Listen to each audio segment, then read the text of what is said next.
राधे राधे। जय श्री कृष्णा, जय श्री गणेश। शनिवार व्रत कथा एवं आरती। शनिवार व्रत कथा। एक समय सूर्य, चंद्रमा, मंगल, बुध, बृहस्पति, शुक्र, शनि, राहु और केतु, इन ग्रहों में आपस में झगड़ा हो गया कि हम सब में सबसे बड़ा कौन है। सब अपने आप को बड़ा कह रहे थे। जब आपस में कोई निश्चय न हो सका तो सबके सब आपस में झगड़ते हुए इंद्रदेव के पास गए और कहने लगे कि आप सब देवताओं के राजा हो, इसलिए आप हमारा न्याय करके बताओ कि हम नवों ग्रहों में सबसे बड़ा कौन है। राजा इंद्र इनका प्रश्न सुनकर घबरा गए और कहने लगे कि मुझ में यह सामर्थ्य नहीं है जो किसी को बड़ा या छोटा बतलाऊं। मैं अपने मुख से कुछ नहीं कह सकता। हाँ, एक उपाय हो सकता है। इस समय पृथ्वी पर राजा विक्रमादित्य दूसरों के दुखों का निवारण करने वाला है, इसलिए तुम सब मिलकर उन्हीं के पास जाओ, वही तुम्हारे दुखों का निवारण करेंगे। ऐसा वचन सुनकर सभी ग्रह देवता चलकर भूलोक में राजा विक्रमादित्य के सभा में आकर उपस्थित हुए और अपना प्रश्न राजा के सामने रखा। राजा उनकी बात सुनकर बड़ी चिंता में पड़ गए कि मैं अपने मुख से किसको बड़ा और किसको छोटा बतलाऊं। जिसको छोटा बतलाऊंगा वही क्रोध करेगा। किंतु उनका झगड़ा निपटाने के लिए उन्होंने एक उपाय सोचा। उन्होंने सोना, चांदी, कांसा, पीतल, सीसा, रांगा, जस्ता, अभ्रक और लोहा आदि 9 धातुओं के 9 आसन बनवाए। सब आसनों को क्रम से, जैसे सोना सबसे पहले, लोहा सबसे पीछे बिछाए गए। इसके पश्चात राजा ने सब ग्रहों से कहा, हे देवो, ये 9 आसन क्रम से रखे हुए हैं। जिसका आसन सबसे आगे है वह सबसे बड़ा है और जिसका आसन सबसे पीछे है वह सबसे छोटा है। शनिदेव का आसन सबसे पीछे था, इसलिए शनिदेव ने समझ लिया कि राजा ने मुझको सबसे छोटा बना दिया है। इस पर शनिदेव को बड़ा क्रोध आया और उन्होंने कहा, हे राजा, तू मेरे पराक्रम को नहीं जानता। सूर्य एक राशि पर 1 महीना, चंद्रमा 2.25 महीने, मंगल 1.5 महीना, बृहस्पति 13 महीना, बुध और शुक्र 1 से 2.5 महीने और राहु केतु उल्टे चलते हुए केवल 18 महीने एक राशि पर रहते हैं। किंतु मैं एक राशि पर 2.5 अथवा 7.5 साल तक रहता हूँ। बड़े बड़े देवताओं को भी मैंने भीषण दुख दिया है। राजन सुनो, राम जी को 7.5 आई तो उन्हें वनवास हो गया और रावण पर आई तो राम लक्ष्मण ने सेना लेकर लंका पर चढ़ाई कर दी। रावण के कुल का मैंने सर्वनाश कर दिया। इसलिए हे राजन, अब मैं तुम्हारी राशि पर आ गया हूँ, अतः अब तुम सावधान रहना। राजा कहने लगा, जो कुछ भाग्य में होगा देखा जाएगा। उसके बाद अन्य ग्रह तो प्रसन्नता के साथ चले गए, किंतु शनिदेव बड़े क्रोध के साथ वहां से गए। कुछ काल व्यतीत हो जाने पर जब राजा को 7.5 की दशा आई तो शनिदेव अश्वों के सौदागर बनकर अनेक सुंदर अश्वों के सहित राजा की राजधानी में आए। जब राजा ने सौदागर के आने का समाचार सुना तो अश्वपाल को अच्छे अश्व खरीदने की आज्ञा दी। अश्वपाल ऐसी अच्छी नस्ल के अश्वों को देखकर और उनका मूल्य सुनकर चकित हो गया। उसने तुरंत ही लौटकर यह समाचार राजा को दिया कि अश्वों का मूल्य चुकाना संभव नहीं है। तब राजा स्वयं वहां पहुंच गए। उन्होंने सौदागर रूपी शनिदेव के समक्ष एक सुंदर और स्वस्थ अश्व चुना। वह जैसे ही अश्व पर चढ़े, अश्व बेकाबू हो गया और हवा में बातें करने लगा। राजा ने अश्व को साधने की बहुत कोशिश की, किंतु वह अश्व लगातार भागता रहा। अंत में वह राजा को एक वियावान वन में पटक कर अंतर्ध्यान हो गया। यह देख राजा समझ गए कि शनि का कार्य प्रारंभ हो गया है। इसके बाद राजा अकेला वन में भटकता फिरता रहा। बहुत देर के पश्चात राजा ने भूख और प्यास से दुखी होकर भटकते भटकते एक ग्वाले को देखा। ग्वाले ने राजा को प्यास से व्याकुल देखकर पानी पिलाया। राजा की उंगली में एक अंगूठी थी। उन्होंने उसे निकालकर प्रसन्नता के साथ ग्वाले को दे दी और शहर की ओर चल दिए। राजा शहर में पहुंचकर एक सेठ की दुकान पर जाकर बैठ गए और अपने आप को उन्होंने उज्जैन का रहने वाला तथा अपना नाम वीका बतलाया। सेठ ने उनको कुलीन मनुष्य समझकर जल आदि पिलाया। भाग्यवश उस दिन सेठ की दुकान पर बिक्री बहुत अधिक हुई। तब सेठ उनको भाग्यवान पुरुष समझकर भोजन कराने के लिए अपने साथ ले गया। भोजन करते समय राजा ने आश्चर्य की बात देखी कि खूंटी पर हार लटक रहा है और वह खूंटी उस हार को निगल रही है। भोजन के पश्चात कमरे में आने पर जब सेठ को कमरे में हार न मिला तो सबने यही निश्चय किया कि सिवाय बीका के और कोई इस कमरे में नहीं आया, अतः अवश्य ही उसी ने हार को चुराया है। किंतु बीका ने हार लेने से मना कर दिया। इस पर 5-7 आदमी इकट्ठे होकर उसको कोतवाल के पास ले गए। कोतवाल ने उसको राजा के सामने उपस्थित कर दिया और कहा, ये आदमी तो भला प्रतीत होता है, चोर मालूम नहीं होता, किंतु सेठ का कहना है कि इसके सिवाय और कोई घर में आया ही नहीं, अवश्य ही इसी ने चोरी की है। तब राजा ने आज्ञा दी कि इसके हाथ पैर काट कर चौरंगिया किया जाए। राजा की आज्ञा का तुरंत पालन किया गया और बीका बने राजा विक्रमादित्य के हाथ पैर काट दिए गए। इस प्रकार कुछ काल व्यतीत होने पर एक तेली उनको अपने घर ले गया और कोलू पर उसको बिठा दिया।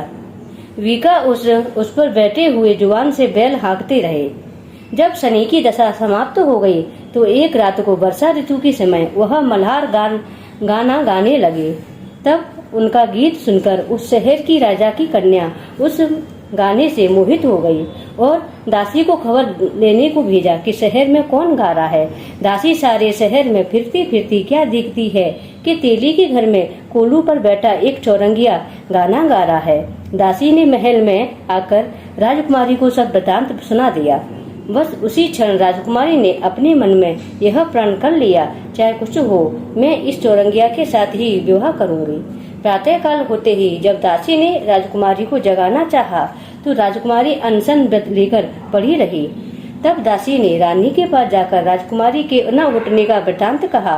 रानी ने तुरंत ही वहां पर जाकर राजकुमारी को जगाया और उसके दुख का कारण पूछा तो राजकुमारी ने कहा, माताजी, मैंने यह प्रण कर लिया है कि तेली के घर में जो चौरंगिया है उसी के साथ विवाह करूंगी। माता ने कहा, पगली, यह क्या बात कर रही है? तेरा विवाह किसी देश के राजा के साथ किया जाएगा। कन्या कहने लगी कि माताजी, मैं अपना प्रण कभी नहीं तोड़ूंगी। माता ने चिंतित होकर यह बात राजा को बताई। जब महाराज ने भी आकर यह समझाया कि मैं अभी देश देशांतर में अपने दूत भेजकर सुयोग रूपवान एवं बड़े से बड़े गुणी राजकुमार की खोज करवाता हूँ, उत्तम राजकुमार के साथ तुम्हारा विवाह करवा दूंगा। ऐसी बात तुमको कभी नहीं बिछानी चाहिए।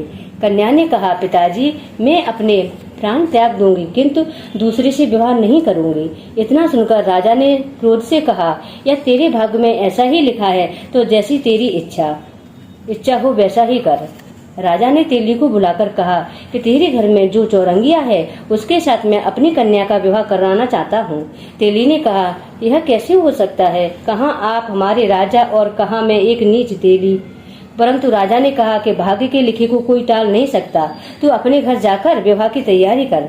राजा ने उसी समय तोड़न और बंधनवार लगवाकर अपनी राजकुमारी का विवाह चौरंगिया बने विक्रमादित्य के साथ कर दिया। रात्रि को जब विक्रमादित्य और राजकुमारी महल में सोए थे तो आधी रात के समय शनिदेव ने विक्रमादित्य को स्वप्न दिया कि राजा, कहो, मुझको छोटा बतलाकर तुमने कितना दुख उठाया। राजा ने क्षमा मांगी। शनिदेव ने प्रसन्न होकर विक्रमादित्य को हाथ पैर दिए। तब राजा ने कहा, महाराज, मेरी प्रार्थना स्वीकार करें कि जैसा दुख आपने मुझे दिया है ऐसा और किसी को न देना। शनिदेव ने कहा कि तुम्हारी यह प्रार्थना मुझे स्वीकार है। जो मनुष्य मेरी कथा सुनेगा या कहेगा उसको मेरी दशा में कभी किसी का प्रकार का दुख नहीं होगा, और जो नित्य ही मेरा ध्यान करेगा या चींटियों को आटा डालेगा उसके सब मनोरथ पूर्ण हो जाएंगे।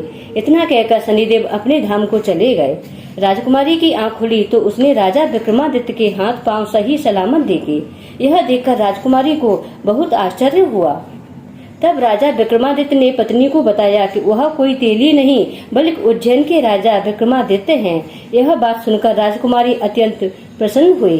प्रातः काल राजकुमारी से उसकी सखियों ने पूछा तो अपने पति के समस्त वृतांत कह सुनाया।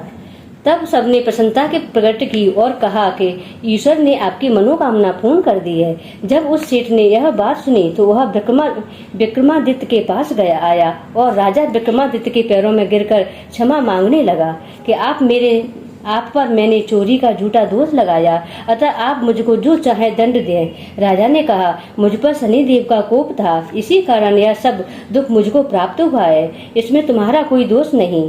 तुम अपने घर जाकर अपना कार्य करो। सेठ बोला कि मुझे तभी शांति होगी जब आप मेरे घर चलकर प्रीतिपूर्वक भोजन करोगे। राजा ने कहा कि जैसी आपकी इच्छा वैसा ही करें। सेठ ने अपने घर जाकर अब अनेक प्रकार के सुंदर भोजन बनवाए और राजा विक्रमादित्य को प्रतिभोज पर बुलाया। जिस समय विक्रमादित्य भोजन कर रहे थे, एक अत्यंत आश्चर्य की बात सबको दिखाई दी कि जो कुठी पहले हार निगल गई थी, वह आज हार उगल रही है। जब भोजन समाप्त हो गया तो सेठ ने हाथ जोड़कर बहुत सी मोहरें राजा को भेंट में दी और कहा कि मेरे श्री कंवर नामक एक कन्या है, उसका पाणिग्रहण आप करें। इसके बाद सेठ ने अपनी कन्या का विवाह राजा के साथ कर दिया और बहुत सा दान दहेज आदि दिया। इस प्रकार कुछ दिनों तक वहां निवास करने के पश्चात विक्रमादित्य ने शहर के राजा से कहा, अब मेरी उज्जैन जाने की इच्छा है। फिर कुछ दिन के बाद विदा लेकर राजकुमारी मनभावनी, सेठ की कन्या श्री कंवरी तथा दोनों जगह के दहेज में प्राप्त अनेक दास दासी, रथ और पालकियों सहित विक्रमादित्य उज्जैन की तरफ चल दिए। जब वे शहर के निकट पहुंचे और पूर्ववासियों ने राजा के आने का समाचार सुना, तो समस्त उज्जैन की प्रजा अगवानी के लिए वहां आई। तब बड़ी प्रसन्नता से राजा अपने महल में पधारे। सारे शहर में बड़ा भारी उत्सव मनाया गया और रात्रि को दीपमाला की गई। दूसरे दिन राजा ने शहर में यह सूचना कराई कि शनि देवता सब ग्रहों में सर्वोपरि हैं। मैंने इनको छोटा बतलाया, इसी से मुझको यह दुख प्राप्त हुआ है। इस कारण सारे शहर में सदा शनि की पूजा और कथा होने लगी। राजा और प्रजा अनेक प्रकार के सुख भोगते रहे। जो कोई शनिदेव की कथा को पढ़ता है या सुनता है, देव की कृपा से उसके सब दुख दूर हो जाते हैं तथा इस जन्म में वह समस्त सुखों को भोगकर अंत में मोक्ष को प्राप्त होता है। अतः शनिदेव की कथा को व्रत के दिन अवश्य पढ़ना चाहिए। बोलो शनिदेव महाराज की जय। ओम शांति, ओम शांति, ओम शांति। हर हर महादेव। राधे राधे। शनिदेव की आरती। जय जय श्री शनिदेव भक्तन हितकारी, जय जय श्री शनिदेव भक्तन हितकारी। सूरज के पुत्र प्रभु छाया मातारी, जय जय श्री शनिदेव भक्तन हितकारी। सूरज के पुत्र प्रभु छाया महतारी। श्याम अंक वक्र दुष्ट चतुर्भुजाधारी, नीलांबर धारनाथ गज की यशवारी। कीट मुकुट शीश रजत दीपत है लिलारी, मुक्तन की माला गले शोभित बलिहारी। जय जय जय श्री शनिदेव भक्तन हितकारी। सूर्य पुत्र प्रभु छाया महतारी। मुक्तन की माला गले शोभित बलिहारी। मोदक मिष्टान पान चढ़ते हैं सुपारी। लोहा तिल तेल उड़द महिषी अति प्यारी। देव धनुज ऋषि मुनि सुमिरन नर नारी। विश्वनाथ धरत ध्यान शरण है तुम्हारी। जय जय श्री शनिदेव भक्तन हितकारी। सूरज के पुत्र प्रभु छाया महतारी। जय जय श्री शनिदेव भक्तन हितकारी। सूरज के पुत्र प्रभु छाया महतारी। बोलो न्याय के देवता शनि महाराज की जय। खान वाली माता की जय। हर हर महादेव, हर हर महादेव, हर हर महादेव।